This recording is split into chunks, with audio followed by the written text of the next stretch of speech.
Hi. Hello, everybody. Welcome. We're not live yet. Okay. I'll let you know it's setting up.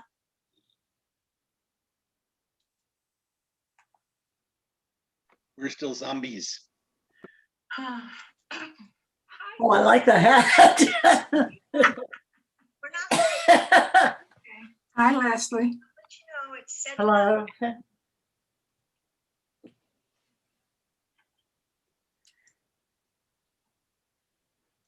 Hey, Michelle. Pardon? Okay, we're live. Okay. Welcome, everyone. Happy St. Patrick's Day. You think we'd be telling St. Patrick's Day stories, but no, that is not our theme today. Want you to know that the Indy Story Slam is co-produced by Storytelling Arts of Indiana and Freetown Village. And we want to thank our sponsors, Jim Obermaier and Sally Perkins, the Nicholas Noyes Jr. Memorial Foundation, and of course, our media sponsor is WFYI. Now listen, tonight's theme is the gaze of our lives. I gotta say it like that because I just don't know what that means. This show is themed to the upcoming show presenting March 20th with Jamie Brickhouse. It's called, let me get this right, Dangerous When Wet, Booze, Sex, and My Mother. Now, that's a mouthful. If you want tickets, just go to the website, Storytelling.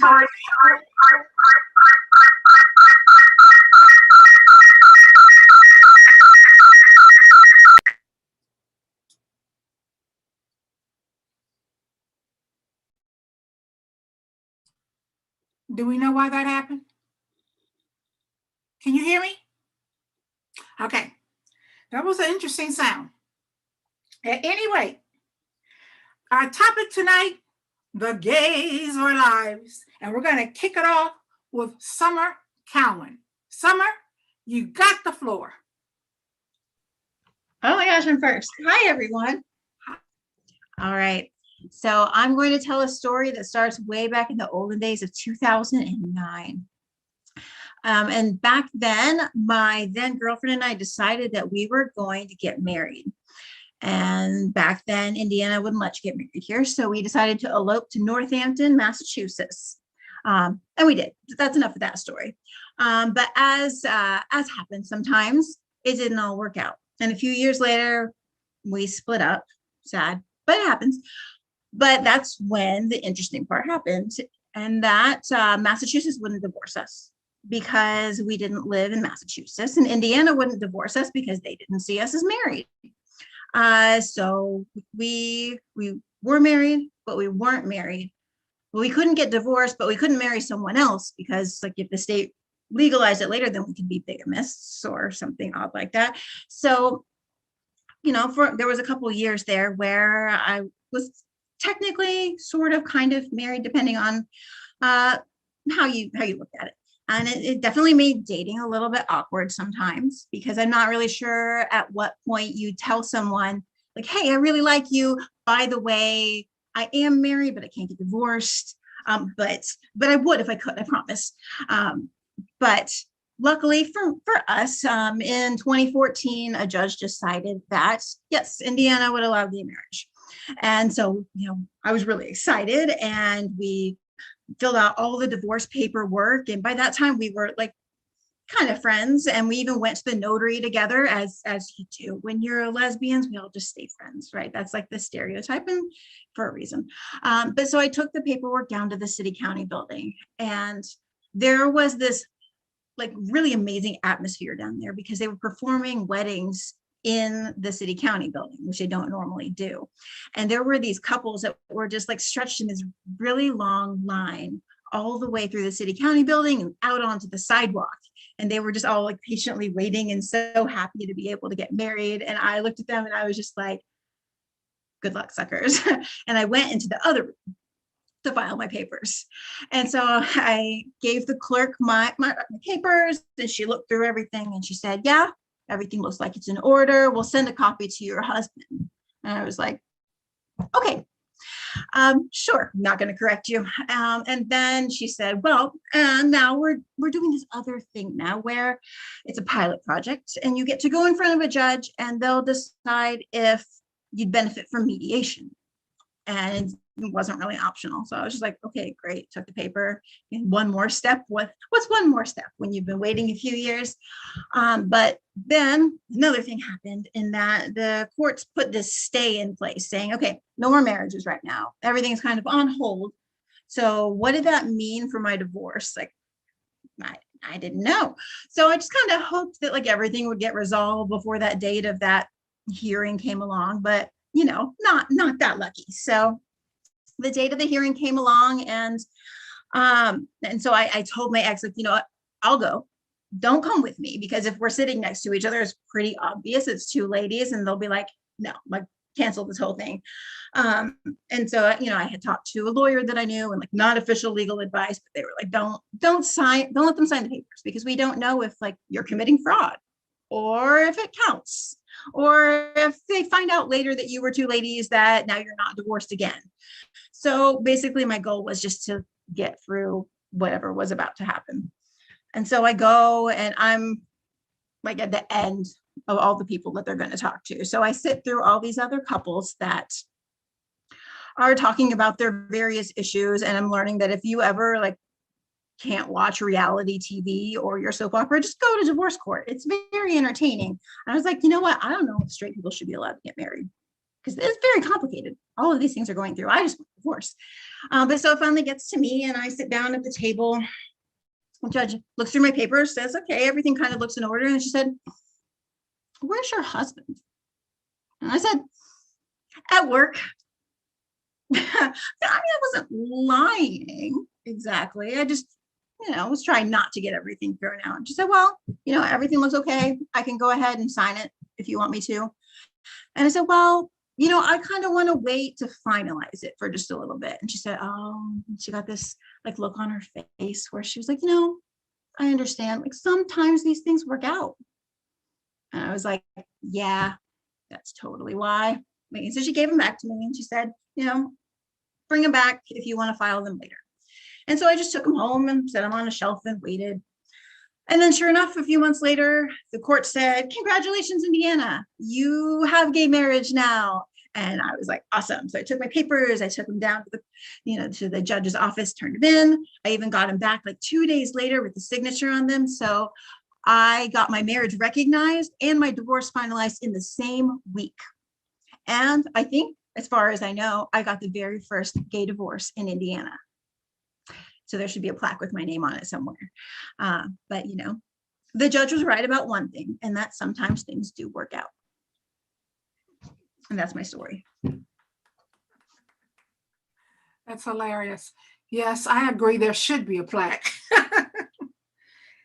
All right. I'm looking at, my second person on my list is not there, so we'll keep it moving. Listen, that was hilarious. Our next teller is Leslie O. Leslie, you're up, girlfriend.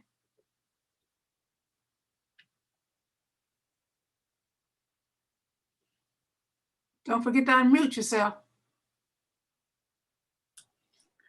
I have been walking up and down the corridors of the Rhode Island State House until my feet were killing me. I couldn't find the room I was looking for. All of the number plaques on the rooms were brass. They were so tarnished, I couldn't read them. And all the doors were closed except one. It was open just a crack. I thought, maybe that's it. I peeked in the door and the room was full of people, sardine can people, maybe 70 people. And I yelled up, am I in the right room? And someone said, what are you looking for? And I said, I'm looking for the hearing on gay civil rights. Oh yeah, this is the right room. Good. And I said, You know, I stuck my head in the store a little earlier and I didn't think it was the right room because I felt like everybody in this room was thinking about sex. Yeah, you know, it wasn't like a sensuous feeling or a romantic feeling or a happy feeling. People were uncomfortable. That's the way to describe it. They were just uncomfortable. And I couldn't figure that out. And I told them so. And they all laughed at me. And I said, you know, just last week I went to the gay pride parade. And for the first time, I met a young girl who, with all of her courage and stamina and guts and everything she had in her, came out to her parents. And they kicked her out of the house and told her never, ever to come back. And she was just a high school student. I couldn't believe this. This bothered me for weeks. I had nightmares about it. I couldn't sleep. It was just so upsetting because I have a gay daughter and I didn't have a reaction like that when she came out. I think it's because I loved my daughter so much and this seemed so right for her. And she formed a partnership with Kathy, her friend, and Kathy became like a second daughter to us. We were really blessed with two daughters, which was really nice. Well, Rachel and I are very close. And I may have accepted her being gay very easily and very comfortably because I love her so much. But something began to gnaw at me. And she and I talk about anything and everything. And she says, Ma, something's bothering you. I can tell something's bothering you. What's eating at you, Mother? I said, no, nothing. Nothing's bothering me. I can tell, Mother. You're not like this usually. You're very forthcoming. What is it that's bothering you? Oh, it's nothing. I don't want to talk about it right now. Mother, this is really strange. What is it that you don't want to talk about? Well, to tell you the truth, I've been kind of confused and perplexed and wondering about something. Oh, what's that? What are you wondering about, Ma? I've been wondering, wondering about, forget it. I'll get over it. It's just something that got caught in my head and it'll go away in a couple of days. Mother, you're being evasive. Can't you tell you're being evasive? No, come on. That's up. What's bothering you? Well, Rachel, to tell the truth, I have absolutely no problems at all with your being gay, but I just can't. What, Mother? What can't you? What is it you can't? Oh, let's don't talk about this. Rachel, come on. This is ridiculous. I don't want to talk about this anymore. I just can't imagine how what, Mother? Come on, out with it. Rachel, I just can't imagine how you and Kathy make love.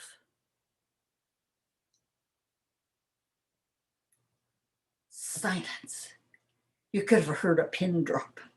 My daughter rose out of her chair with a great deal of energy, stomped over and stood in front of me and took my shoulders and gave me a good shaking. I think she wanted to make sure I was still conscious. And she said to me, "Mother, do not visualize." And I laughed my head off. I said, "Oh boy, people visualize all the time, and it's nobody's business. How we make love is a private thing. It's nobody's business how we make love." And we all kind of sometimes try to imagine how people make love, but it's really none of our business. So a couple days ago, I joined a group called Straight But Not Narrow. But the truth of the matter is, if you really want the truth, I'm actually quite round. And if you want to know something else, my husband is also quite round. And sometimes I sit and I wonder how people might imagine Tom and me making love, two round people. And I couldn't come up with anything. The first image that came to mind is I bet they see us as Jack and Jill rolling down the hill together, couple of old round people. Well, if that didn't offend me, and I said, that really bothers me, makes me feel really creepy. People thinking about Tom and me making love and being Jack and Jill, and it's none of their beeswax how we make love. And if you want to know the truth, it's nobody's business how you make love either. So what I want to say to the Rhode Island Gay Civil Rights Committee today is, don't visualize. It's none of your business how any of the people here make love, and it has absolutely nothing to do with gay civil rights. Thank you. Leslie, you scared me. You scared me a lot there. I didn't know where you were going to finish up with that. Now I'll be visualizing every time I walk down the street. I'll just be looking at people visualizing.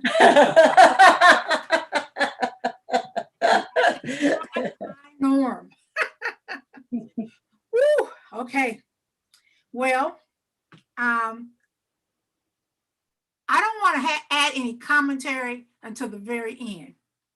But I know that our next teller, I got a chance to listen to. They have a fantastic podcast called The Gays of Our Lives. And I couldn't wait to meet this teller. And I'm going to welcome Lisa Sears. Lisa, hey. Hey. I just go by Sears. That's it. That's right. I remember that. Yeah. Listen. It's okay. It's your turn. Okay. Well, then I'll get going. Let me start my timer so I don't go over and talk too much like usual. So, all right. So my name is Sears and I'm a local comedian in Indianapolis and an actor. And I was going to an all-female comedy contest down in Louisville. And she said, "You have any other female comics up there that you would want to come down?" And the only person I really had met in the scene that I thought I'd get along with really well was a girl named Avery Sanders. Sorry for the dogs. And I was like, "Hey, you want to go to this no balls of meat contest down in Louisville?" And she's like, "Yeah." And we're driving down and she looked at me and she goes, "I'm jealous of your chest." Now, mind you, I'm a breast cancer survivor and I'm flat. And she said, "I'm jealous of your chest." And I looked at her and I said, "Get cancer, jerk." And then there was dead silence for it seemed like an hour, but it was probably about 30 seconds. And in my head, I was like, it's like saying I have a choice to be gay, that he has a choice, or she has a choice that she was born in the wrong body. And so we started talking about it because I'm an old dyke and I didn't understand. I mean, back in my day, we didn't believe bisexuals were real, and trans was just made up, we didn't understand it.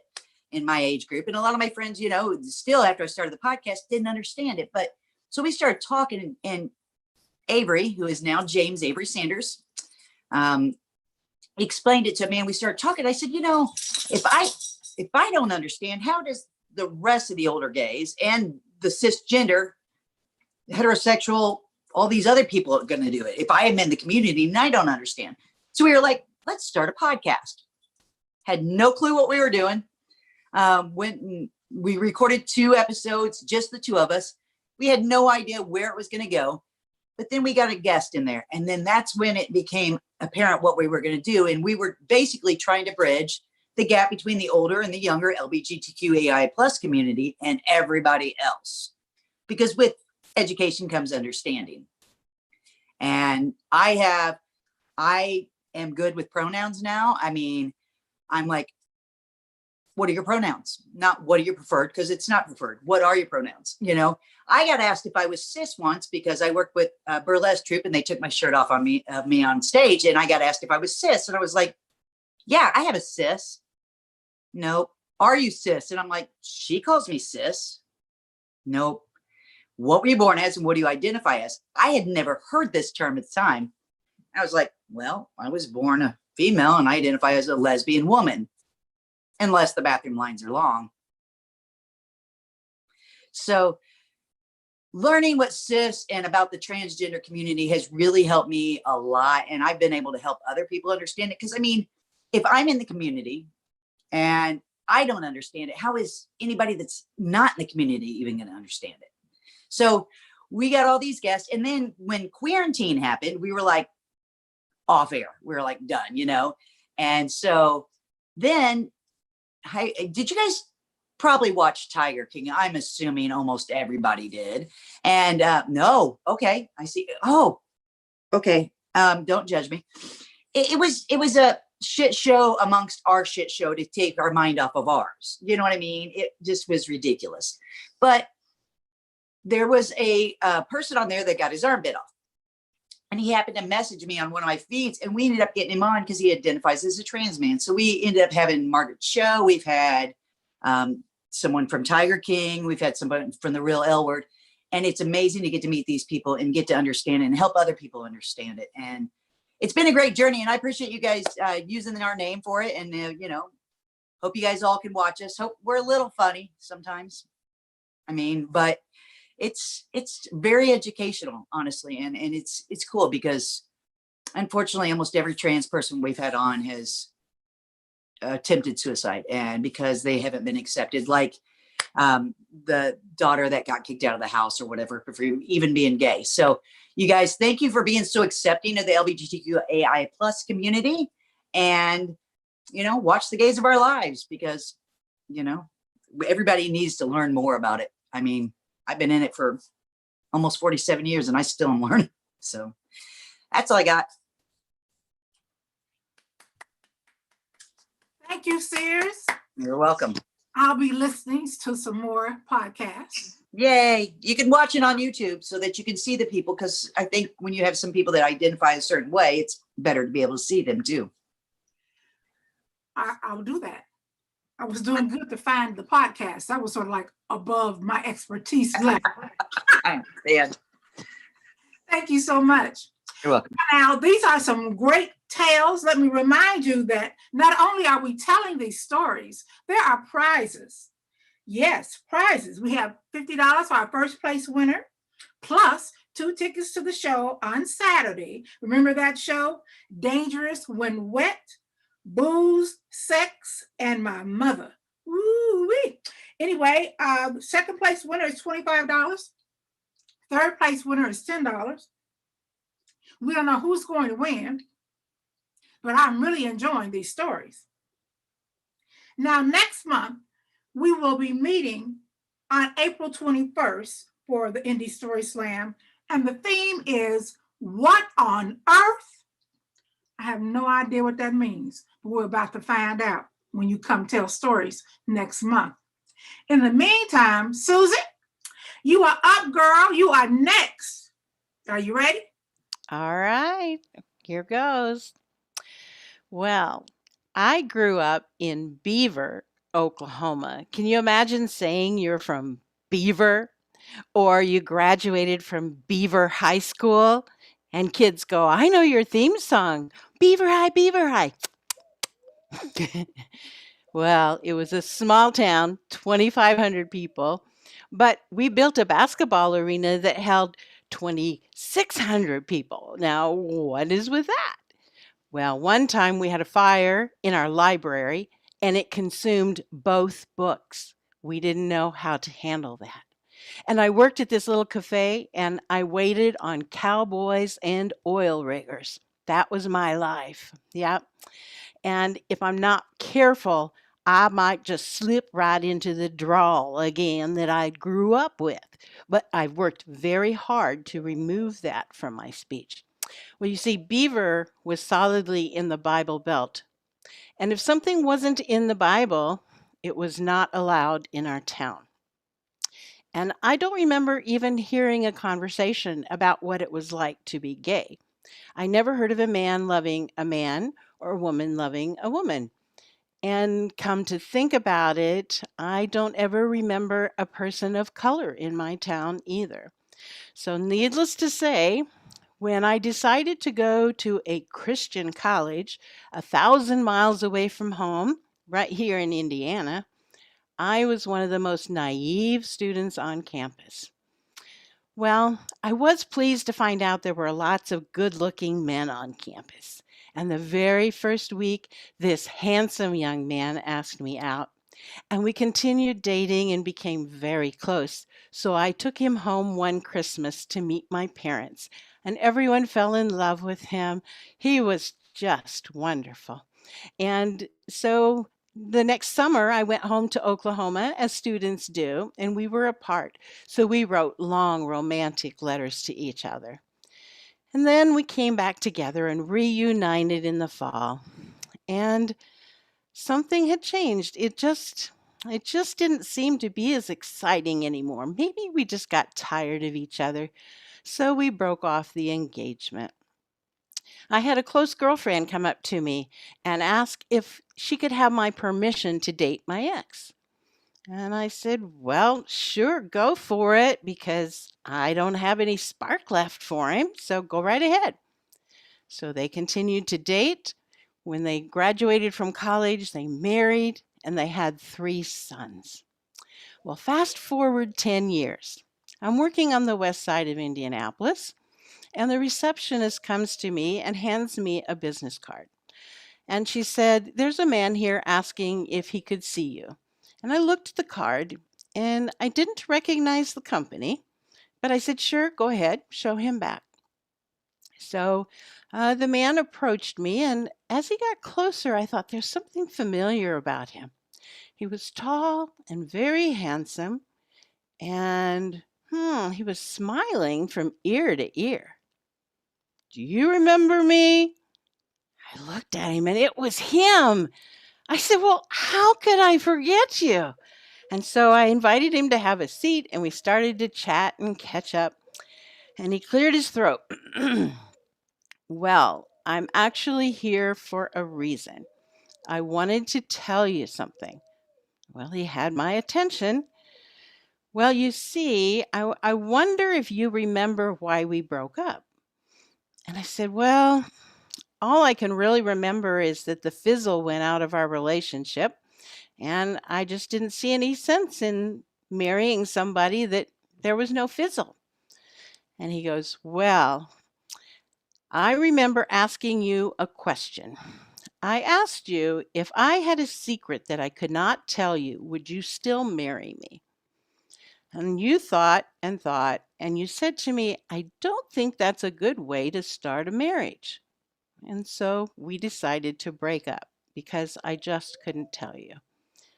And I'm going, but wait, you married my friend Sharon and you had 3 sons. And he goes, yes, that's true. We stayed married, but the reason she married me is because I learned that I owed her the truth, to tell her my secret. And so I told her before we got married, and she still agreed to marry me. And you see, my secret is that I'm gay. And you probably guessed by now.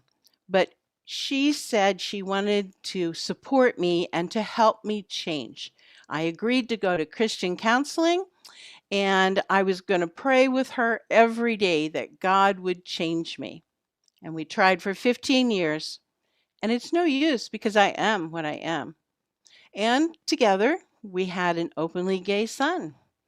And now I live on the west side with my partner, and I am finally happy. And we gave each other a big hug, and I just looked at him in the eyes and I said, "Guess what? I have a gay daughter."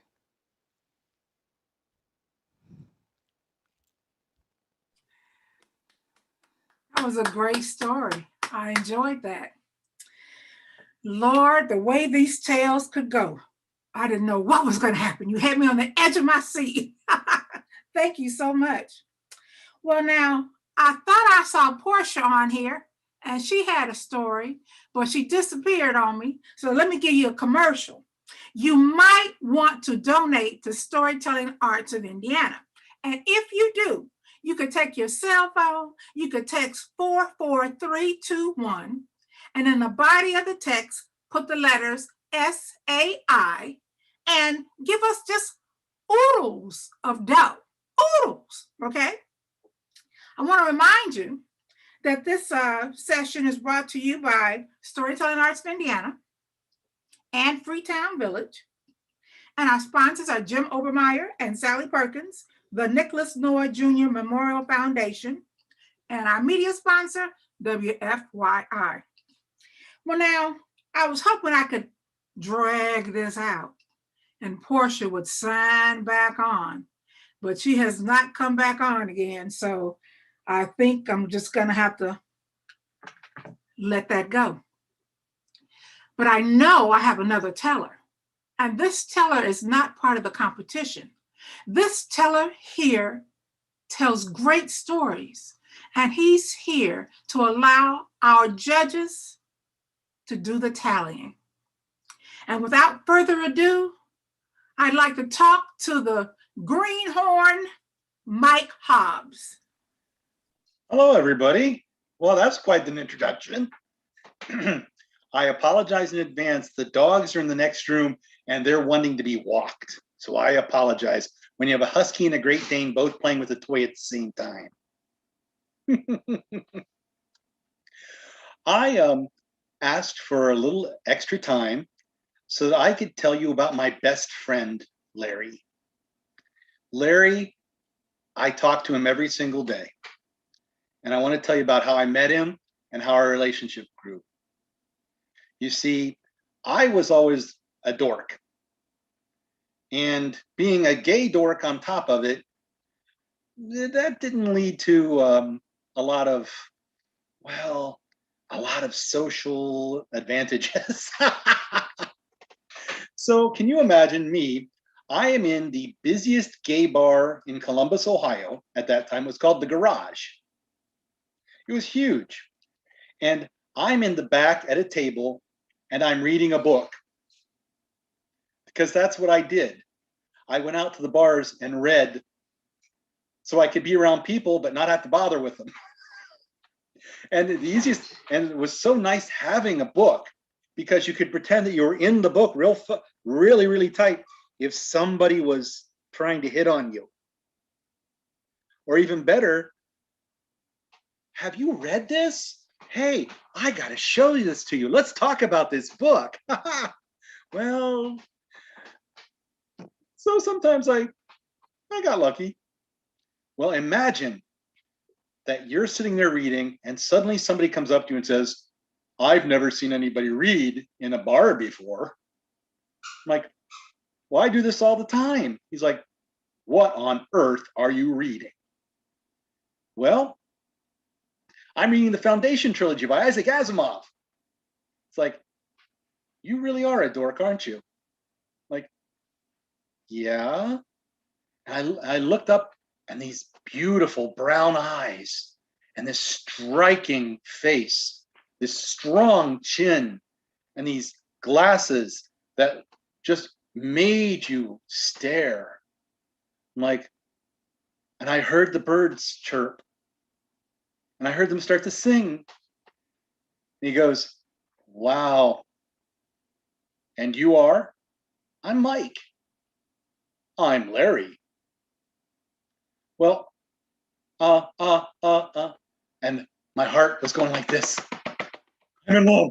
I'm in love. I'm in love. He goes, I can tell we're going to be very good friends. I'm like, friends? Aww. But I talk to Larry every single day, and he's always been there. For example, do you remember the story I told about the date from hell, where my very first date with a guy, we got rear-ended and the car got demolished? Guess who came to pick me up at 3 a.m.? It was Larry. Yeah, it was Larry. And my very first gay pride parade, I went up to him. I'm talking to him, and he's like, Michael, what is that crawling across your face? I'm like, Larry, it's my mustache. Don't I look like, Freddie Mercury? He's like, Freddie Mercury. I'm like, yeah, Mama just killed me. He's like, Michael, there's a tremendous difference between you and Freddie Mercury. I'm like, what? Freddie Mercury can sing. Michael, you're an idiot. Don't ever change. And then a couple weeks later, I'm like, Larry, I'm gonna tell my dad I'm gay. It's like, Michael, why? I'm like, well, I'm getting ready to move in with somebody. It's like, Michael, if your father wanted to know, he would have asked. I'm like, Larry, I'm not gonna lie to him. We're moving into a bedroom with one bed. It's like, that might be a little difficult to explain. I'm like, well, Larry, how'd you tell your parents? He said, I told them I got the lead in Cabaret. That about said it all. Because you see, Larry was the artistic director for a children's theater. And I had a degree in stage management, and he had a degree in children's theater. And I'm like, but Larry, it won't affect your job. I'm like, but in mine, he's like, Michael, your father works at a bank. You work at a bank. I don't think your father's ready to know. Well, Larry, I'm going to tell him. Okay, Michael, I will tell you when it's a good day to tell your father. Okay. And that's how my relationship with Larry's always been. I had a stalker once. He was a drag queen who was stalking me. Yeah, it was a drag queen. Showed up at my office dressed as me, actually. He'd stolen my work ID by breaking into my house.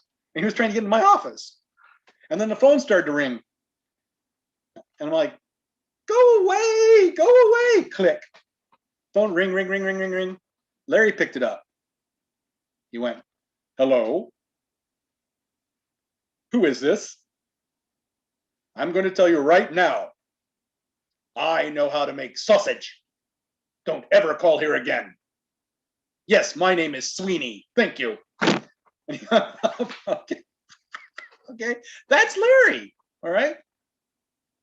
Well, so it came time that I had to move to West Virginia for work. And he goes, Michael, West Virginia? Larry, I got to have a job. We're in the middle of a recession. I got to have a job. It's like, oh, Michael, all right. But just do me a favor. If you hear banjos, run. Okay. So every 2 weeks, I would drive back from West Virginia up to Columbus, and we'd spend time together. Okay. And then I couldn't talk to him much. For some reason, he was always busy. So I went out to the bar, and his old boyfriend came up to me. And his boyfriend said to me, he said, Michael, you talked to Larry lately? I'm like, no, why? I've been trying to get in touch with him, but he's always busy. Well, I had a test last week and I need to talk to him about it. I'm like, test? He's like, yes, the test. I'm like, the AIDS test? It's like, well, yeah. And I got to talk to him about it. I'm like, I'm out of here. I left the bar right then and there. Hello, Larry? Larry, this is Mike. Call me, okay? Hour later. Larry, it's Mike. Give me a call. Half an hour later. Larry, it's Mike. I'm in town. Give me a call. 15 minutes later. Larry, hello. 5 minutes later. Larry, hello. Michael, why do you keep calling? Larry, I need you to tell me something. And what? I need you to tell me you don't have AIDS. He's like, Michael, I can't tell you that. And all I could say was, oh. It's like, oh, what does oh mean? Larry, that means you're my friend and I'll always be here no matter what happens. Well, 9 months later, I got the call when I was at work. It was from my ex. Michael, when are you arriving? Like, what do you mean, when am I arriving? And why are you calling work? You mean nobody's told you? Told me what? Larry died last night. What? And the world stopped turning at that moment. My soul fell out at that moment. The next day I drove back to Ohio.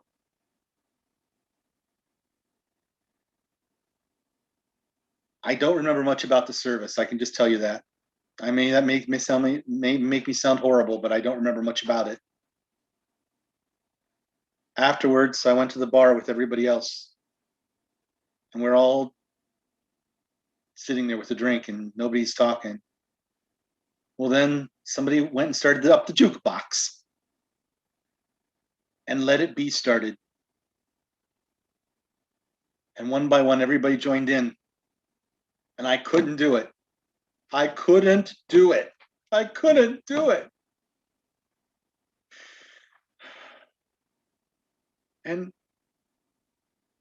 then the jukebox switched over and it started playing Bohemian Rhapsody. And they started in.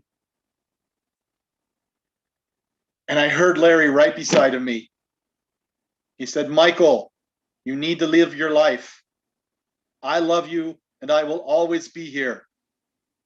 You need to live your life. And that's when I started. Mama just killed a man. Put a gun against his head. Pulled my trigger, now he's dead. And I sang my heart out. And then I heard Larry, I know he was right here. And he said to me, Michael, you're an idiot. Don't ever change. And that's my friend Larry.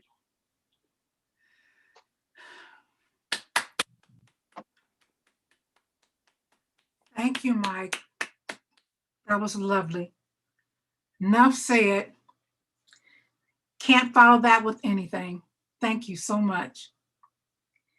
I am going to tell you the scores are really, really close. Our first place winner is Susie. Congratulations, Susie. Our second place winners, it was a tie, are Summer and Sears. Second place winners. And our third place winner is Leslie O. These are some great stories. I enjoyed every last one I heard. I want to remind you that Saturday night, there's still tickets available for Jamie Brickhouse. I don't understand. Dangerous when wet. Booze and my mother. I got to figure out those connections. I could tell one about my mother with those. But at any rate, I hope to see you there. Sears, we hope to see you many, many more times. I enjoyed everyone's stories. I have no story to tell. Well, I do, but I just can't tell them right now, okay? At any rate, thank you. Any questions, any comments? Just a big old mwah to everyone. Thanks for joining us.